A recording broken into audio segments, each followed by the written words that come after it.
Welcome, one and all, to the latest edition of the Future So Right podcast. I am your host, Pete Beal, and as always, this is a Green Flame Press production. Welcome back, everybody. It's good to be back for another episode. Thanks to everyone who tuned in last time. The episode on working with a professional editor was our last episode. If you didn't manage to catch that one, I'll leave it in the pinned comment down below so you can get caught up. But now we're back with a new edition of this publishing series I'm working on in the build-up to the release of my debut novel, The Path of the Rawlwielder, which releases on September 28th, 2021. So the idea behind this series of episodes was to kind of share the lessons that I've learned throughout this process. I noted at the end of the last episode, but you may not have caught, I've made a small change to the schedule. So if you're tuning in expecting to hear an episode on marketing and promotion, I'm sorry to disappoint, but that's not what this is. I decided to push that episode back by 2 weeks simply because I'm still doing some real-world research in that department, and I want to give you the most complete picture that I can. So that episode will debut 2 weeks from today, and this is going to be the episode on common mistakes first-time authors make while publishing. Now, keep in mind, these mistakes are going to be limited to publishing books, not necessarily the writing process. If you'd like an episode on common first-time author writing mistakes, make sure to drop a comment down below and let me know. I'd be happy to cover that in the future.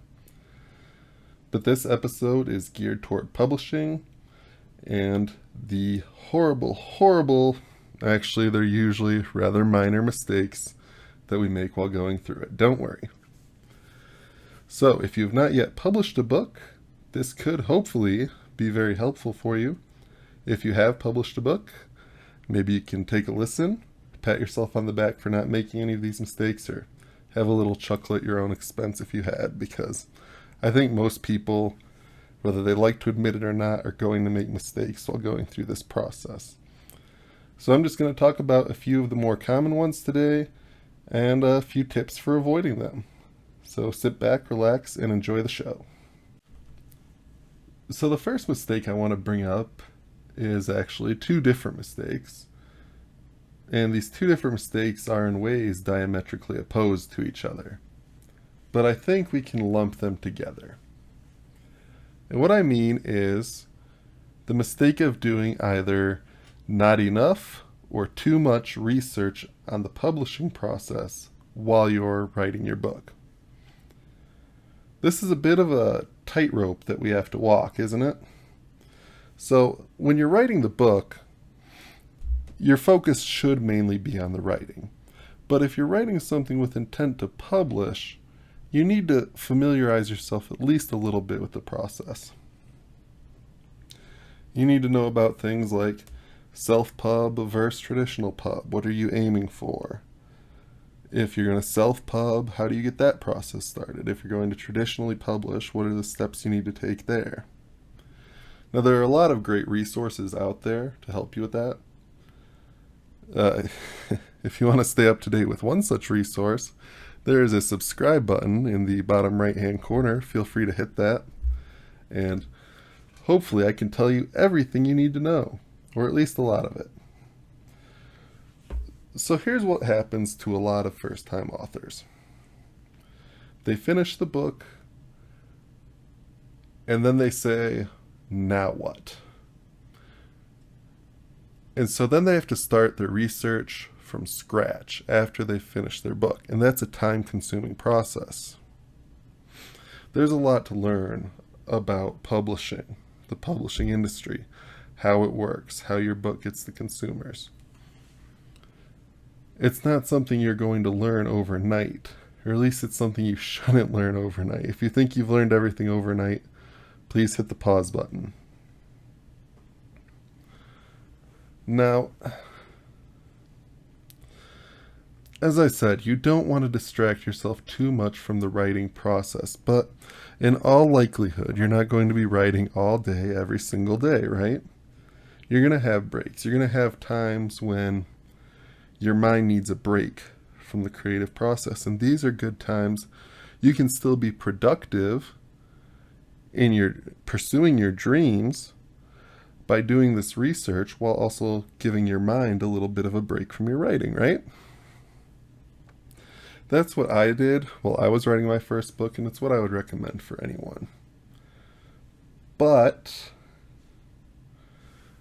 you can go too far.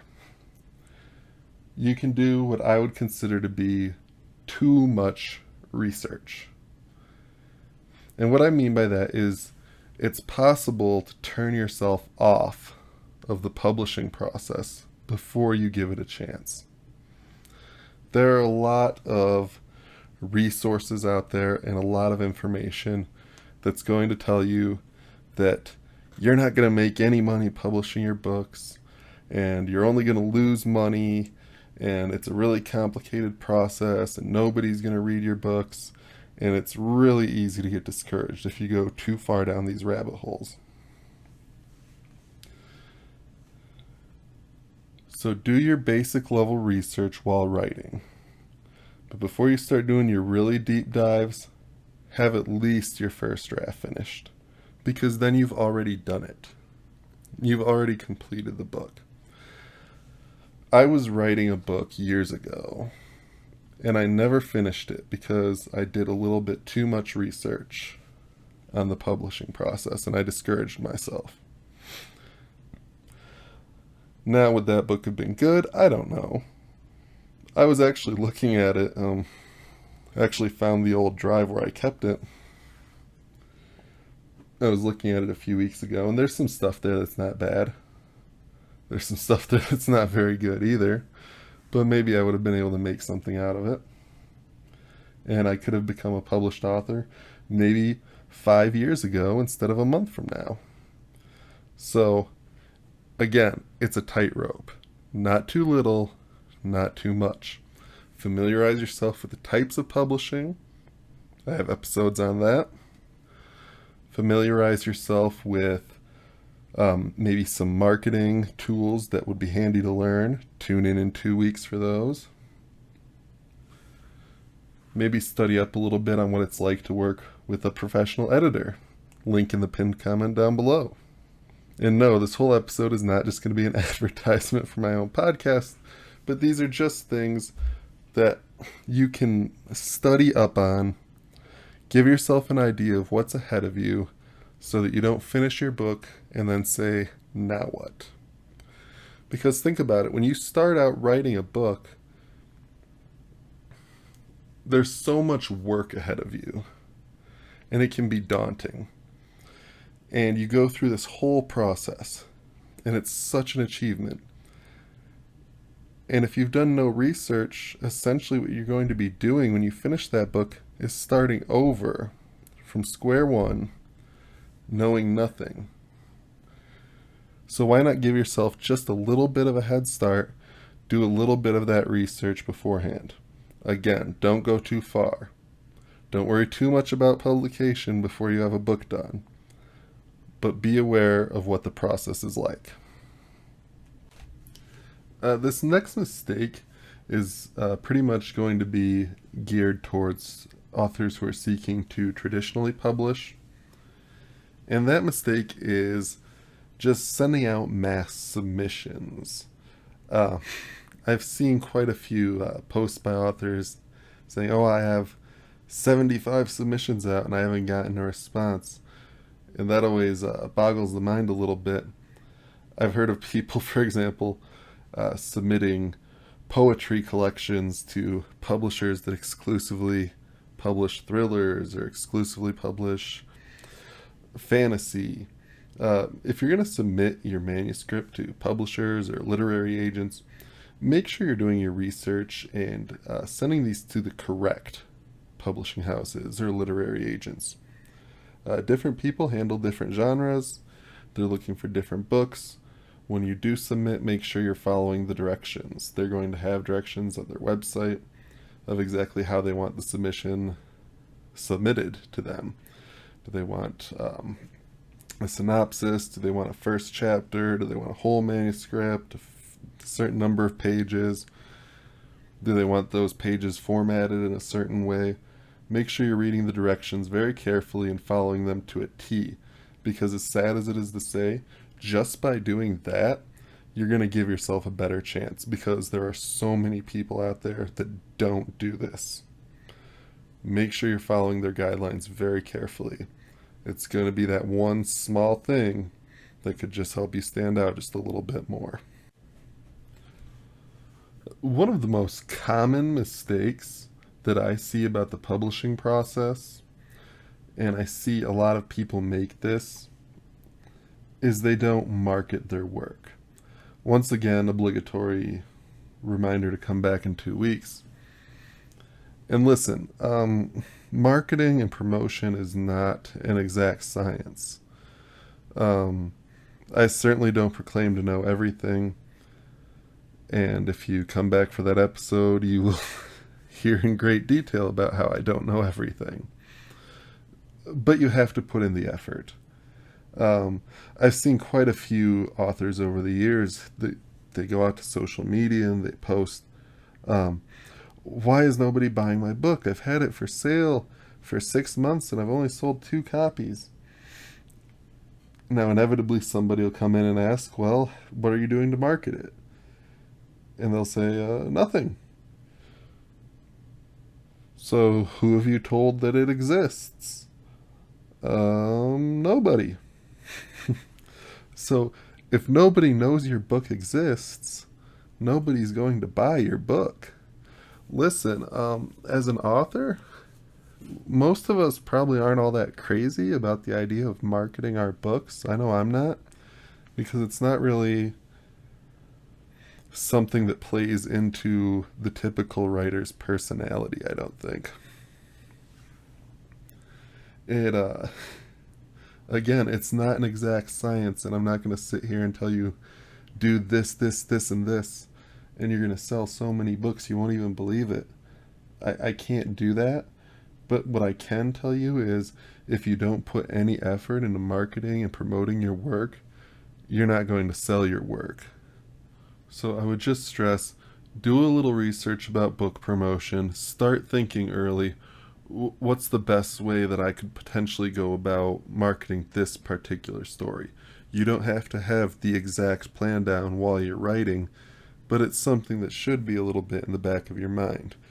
Are you writing this with the hope of selling it to somebody? Well, you have to have ideas about how to do that. One thing that I would recommend, and it's not pure book promotion, but an early step to take early in the process, get yourself established accounts on at least 1 or 2 social media platforms, Instagram, Facebook, Twitter, whichever you prefer. And just start sort of establishing yourself. It's a slow process. And so why not get started early? So that hopefully a long time down the road, when you're ready to start releasing your book, you have a little bit of interest built up. Another thing that I would recommend, an official website. Get yourself a website. Listen, not a ton of people are going to visit it at first, but give them a reason to visit it. Do you have a regular blog? Do you have regular content that people are interested in seeing? They're going to keep coming back. Their interest is going to grow in you. And when someone's interest in you grows, their interest in what you're producing is going to grow. That's going to give you a better chance for sales later down the line. Again, 2 weeks, come back. We're going to talk a lot more about this. Moving on to another common mistake. How about editing? And specifically, how about not getting your work professionally edited? If you're a traditionally published author, your publishing house is going to have editors on staff that are going to work with you. But even before submitting, especially as a first timer, you may want to consider hiring an editor to get your manuscript as clean as possible even before submitting. And as a self-published author, it's really important to get your work professionally edited so you're putting out a professional product. To put it simply, there aren't many things that are going to hurt the quality of your final product more than not enlisting a professional editor. People are going to notice. It's going to stick out like a sore thumb, and it's going to hurt you. It's going to hurt you because it's going to lead to some poor reviews. Those reviews are going to drag down your average, and your book's going to end up getting passed over by potential readers. So it can cost some money. I talked a little bit about the cost of hiring an editor in my video on the costs of self-publishing. You can check out that episode. And also I talked about, as I said earlier, the process of actually working with a professional editor and how to go about hiring one in the last episode, which can be found in the pinned comment down below. It's one of the steps that costs a little bit of money, sometimes a lot of money, but it's a step that I feel is very important, and putting out unedited work could potentially be a very serious mistake on your part. Another mistake I see some authors making is they go the route of self-publishing their work, but they're doing this as a tool to try to get their work traditionally published. And this isn't a good strategy. So the logic behind this, from what I can tell, is they think they're going to self-publish their work, and it's going to sell so well that it's going to attract the attention of a big publishing house. They're going to get the contract with that big publishing house, and then that publishing house will traditionally publish the book and all of their books going forward. Now, I'm not going to say this is impossible, because it has happened a few times. But these are the exception, not the rule. For the most part, if you self-publish a book, a publishing house is not going to touch that book. So why is this? Well, think about it. Most books sell the most copies shortly after their initial release. Right around that release window is where they're going to sell most of their copies. So even if your book does sell really well as a self-published author, is it really going to be worth a publisher's investment in it to turn around and publish it again when a large portion of the audience that would be interested in it has already bought it, severely reducing the amount of potential income that they can make off of it? From their point of view, this is almost never going to be a smart business decision, and which is why it really rarely happens. So while the possibility always exists that you're going to be one of those special little unicorns that can get this kind of deal, I would not self-publish with the expectation that a traditional publishing house is then going to pick up your book. Just fair warning, it's probably not going to happen. Here's a mistake, and this will just be a quick little one. How about setting your release date too soon and then not sticking to it? When you set a release date, make sure you're very sure that you're going to be able to meet that release date. Now, you can be broad when you're talking about your release, hoping to release this year or something like that, but don't say, my book is going to release on March 18th of 2022 when you're only, say, halfway through your first draft. Because this is essentially a case of the boy who cried wolf, right? Don't go out and put the release date out there if you don't know you can make that release date. That just screams amateur. A professional doesn't put a release date out there, a specific release date that they can't stick to. Obviously, sometimes extenuating circumstances happen. Look at this year, or 2020 rather, all the books that were delayed due to the COVID-19 pandemic. But short of something like that, if you're setting a specific release date, you really need to make sure that you can meet that release date, and you need to know that before you let anyone know what that release date is. I have just a few more I want to talk about, and this one, it's a mistake that could really hurt your sales. We talked a few episodes back about cover design and how to choose your cover art and looking at cover artists. We've also talked about the cost of this in the past. If you're self-publishing, you really need to invest in a good cover. I understand it can be expensive. Nobody's questioning that. But the phrase, "don't judge a book by its cover," exists for a reason. Everybody judges books by their covers. Don't try to do this yourself if you're not a professional designer that's capable of doing this. If you have to put your release off a little bit so you can save up the money, I honestly think that's your better route to go. You need to have a professional cover that looks good, and look, everyone's going to judge your book by your cover. A professional cover is going to be something that catches somebody's eyes when they're, say, scrolling down Amazon at night, when they're walking through a bookstore. What's going to catch someone's eye and say, "Oh, I want to pick that up and take a closer look at it"? A professional cover is going to do this for you. Invest your money here. One mistake I want to bring up that this isn't exclusive to first-time authors, but I think they're probably more likely to make this mistake than an established author. But I guarantee you, if you go out and look, you'll find established authors making this mistake. If you get a negative review on your book, don't go out there and respond to the reviewer and tell them why they're an idiot or why they're wrong. Don't respond to them at all, for that matter. There is nothing that can be gained from doing this. I'm not going to name examples here.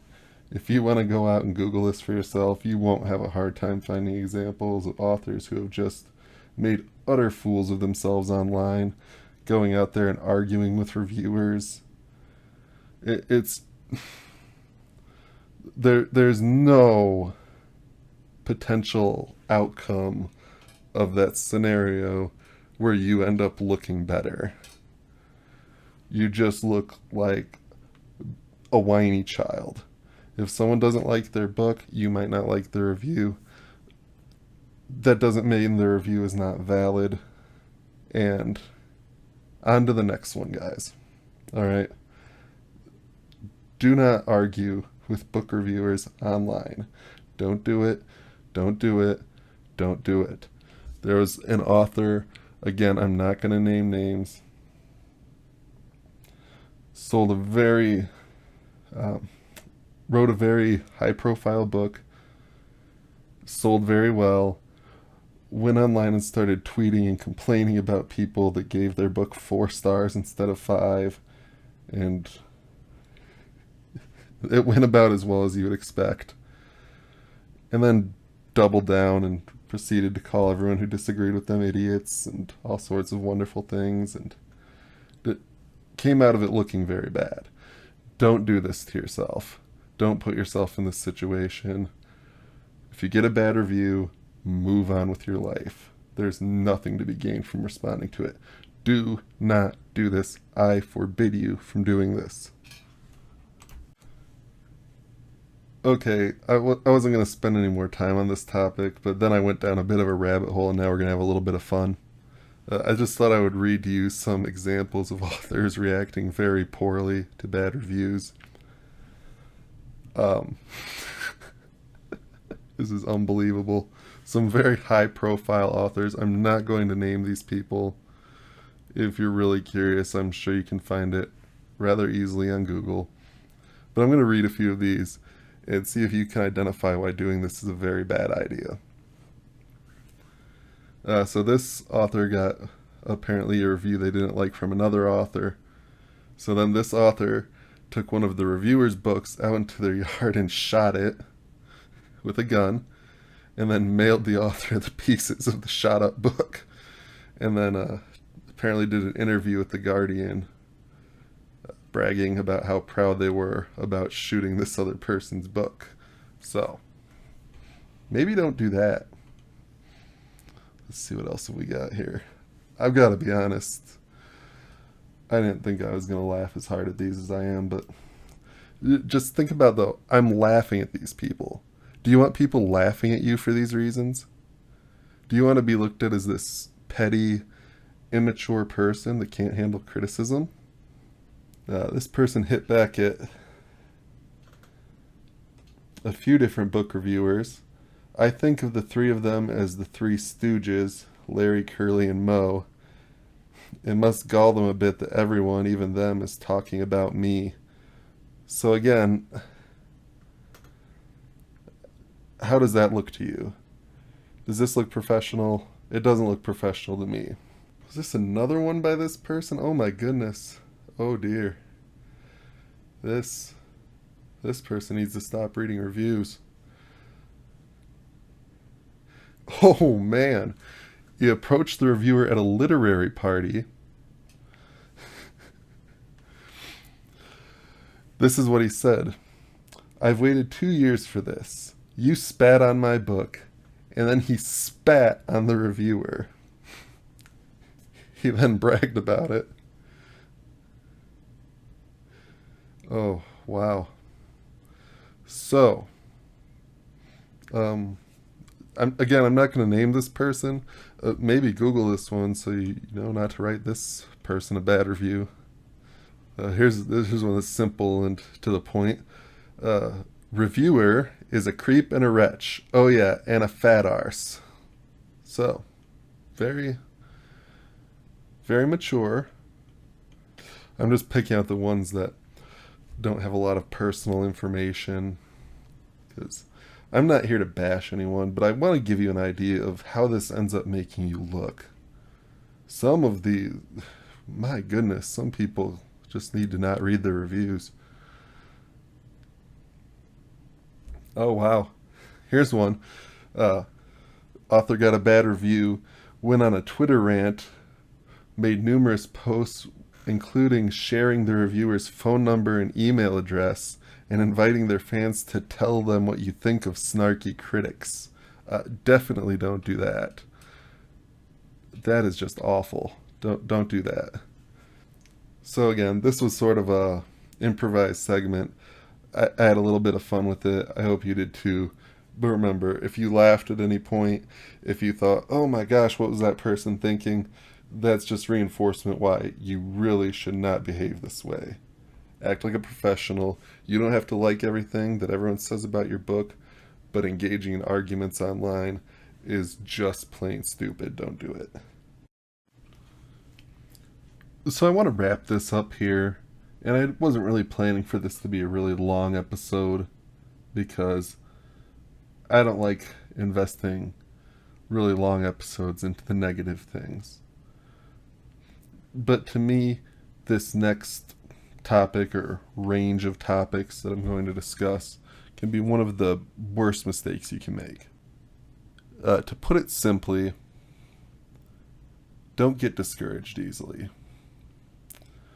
If you're querying literary agents or publishing houses and you get a few rejection letters, don't quit.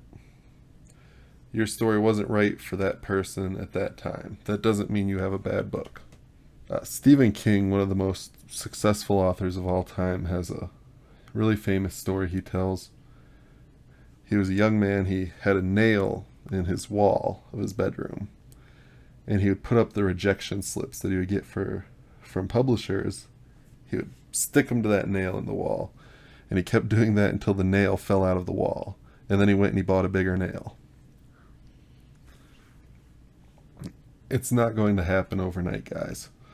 The publishing process is long, and it can get discouraging. It's easy to get down on yourself. Another thing that I think ties directly into this, don't quit and give up if your first book doesn't sell particularly well. Very few people do very well with their first book.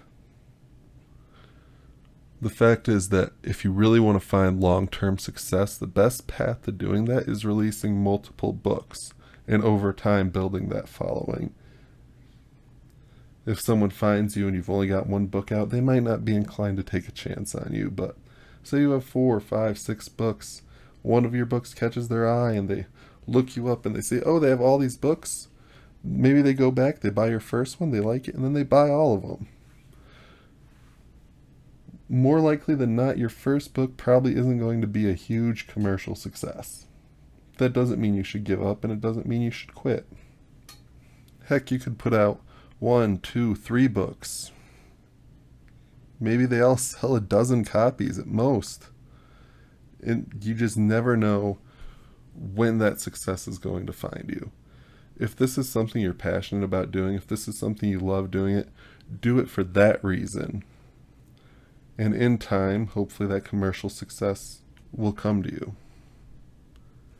But you have to work for it. You can't assume that you're going to send a query out to the first literary agent you find, and they're going to accept you, and they're going to send it to one publishing house, and they're going to come back and offer you this amazing advance on your work, and you're going to be this rich and famous author.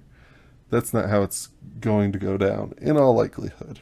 Once your book's out, you can't sit there and assume, well, I guess I'll just sit here and wait for the millions of dollars to start rolling in, because, again, I'm not going to say that's impossible, but it's probably not going to happen. Keep in mind that these experiences, rejections, and low sales on your first few books, these are perfectly normal things. These are things that almost every author is going to go through. You're not unique in this regard, and you're not alone in this regard. So it's easy to get down on yourself, but it's a mistake as well. So I think this is a good point to bring this episode to a close. I hope you found the content helpful. If you did, please make sure you hit that thumbs up button.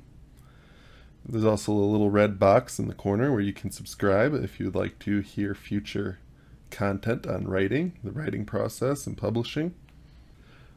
Just a reminder, the episode on marketing and promotion is going to come 2 weeks from today. Checking my calendar to make sure I get the date right. Yes, September 10th.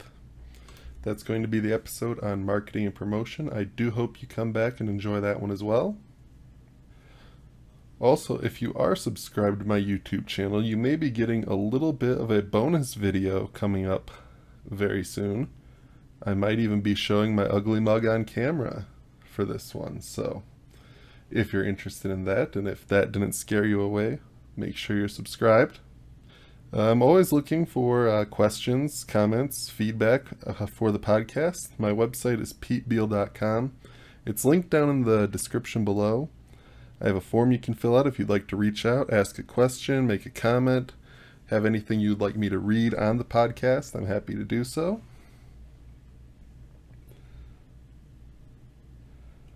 Also going to be looking for some guests in the coming weeks. So if you're interested in appearing on the podcast, maybe you want to talk about an upcoming release, talk about your book, talk about your writing process, that form is also available on the website, linked down below. Thank you so much for joining me today. I really hope you enjoyed the content. Until next time, please stay safe, stay healthy, stay creative, and always keep writing. Thank you so much.